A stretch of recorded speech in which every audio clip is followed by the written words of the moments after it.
فرماتے ہیں کہ میں نا مزدور لینے گیا، بغداد کے چوک میں مزدور بیٹھے ہوتے تھے، تو میری ان مزدوروں میں سے نا ایک نوجوان بچے پہ نظر پڑی۔ بڑا کمزور سا وجود تھا لیکن چہرے پر عبادت کا نشان تھا، ماتھا بتاتا تھا کہ نماز کا بڑا خیال رکھتا ہے۔ میں اس کے قریب گیا، چہرے بھی بڑا کچھ بتاتے ہیں نا، چہروں میں بھی بڑی رانائی ہوتی ہے۔ فرماتے ہیں میں قریب گیا، میں نے اس کو کہا بیٹے مزدوری کرو گے؟ تو کہنے لگا مزدوروں میں بیٹھا ہوں تو حضور مزدوری کے لیے ہی تو بیٹھا ہوں۔ تو میں نے کہا کہ چلو پھر۔ کہنے لگا نہیں میری کچھ شرطیں۔ میں نے کہا بتاؤ؟ کہنے لگا پہلی شرط یہ ہے کہ لوگ 4 دینار دیہاڑی لیتے ہیں، میں 3 دینار لوں۔ میں نے کہا یار بھائی تو بڑی بہترین ہے، باقی بھی اس طرح کی رکھ لیں۔ اس نے کہا حضور دوسری شرط یہ ہے کہ میں آپ کی مکمل بات مانوں گا لیکن جب اذان ہو جائے گی پھر آپ کی نہیں سنوں گا۔ تیسری بات اس نے یہ کی کہ حضور میں آپ کے گھر میں کام کروں گا پر آپ کے کسی سوال کا جواب نہیں دوں گا۔ کہتے میں نے کہا یار تو بڑا عجیب ہے، شرطیں تو مالکوں کی ہوتی ہیں۔ کہنے لگا جی بہرحال میں شرطیں لگا کے جاتا ہوں۔ فرماتے ہیں میں اسے گھر لے آیا، کام میں نے اس کو بتایا تو جو کام مزدور سارے دن میں کرتا ہے نا اس نے 2 گھنٹے میں کر دیا۔ ہمارے مزدور سگریٹ پینے میں بھی تو آدھا گھنٹہ لگاتے ہیں، وہ چائے پینے جائیں تو پونا گھنٹہ وہاں۔ ان کو بھی تو دیانتداری کرنی چاہیے کہ نہیں کرنی چاہیے؟ معاہدہ کیا ہے نا جی تو پورا اترنا چاہیے نا۔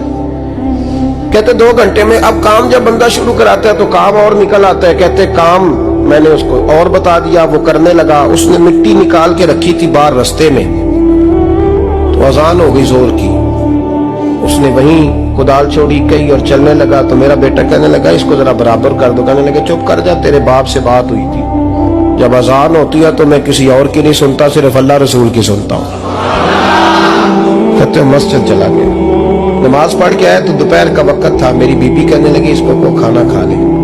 کہتے ہم نے کہا کھانا کھا لو، تو کہنے لگا میں نے روزہ رکھا ہوا، رمضان بھی نہیں تھا، نفلی روزہ رکھا ہوا۔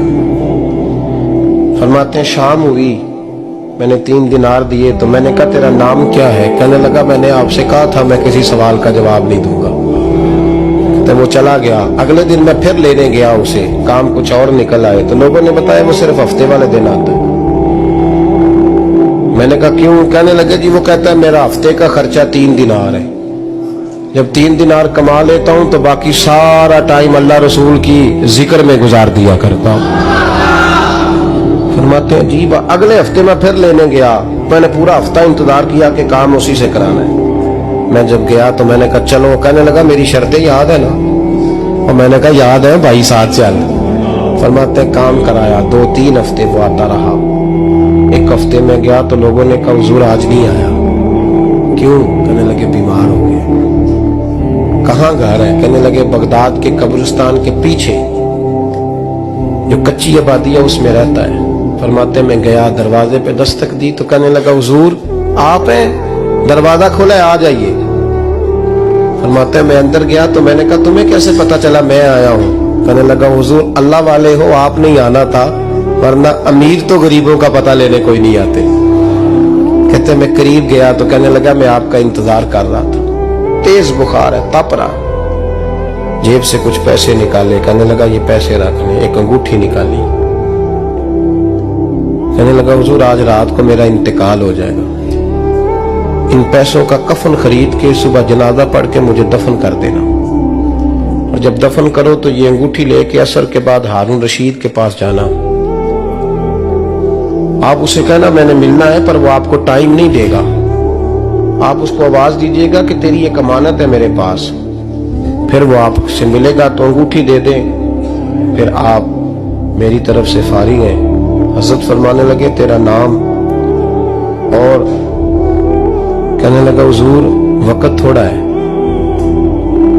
آج رات میں نے جانا ہے، بڑی لمبی معافی مانگنی ہے رب کریم سے، اگر مناسب سمجھے تو مجھے اپنے رب سے تنہائی کر دے دیں۔ فرماتے ہیں میں آ گیا پر اس کی باتوں نے مجھے ساری رات سونے نہیں دیا۔ فرماتے ہیں صبح بڑی مشکل سے سورج نکلا، میں گیا دروازے پہ ہاتھ رکھا تو دروازہ کھلا ہوا تھا، اندر داخل ہوا تو خوشبوئیں میرا استقبال کر رہی تھی، جب چہرے سے کپڑا ہٹایا تو اس کا تو انتقال ہو چکا،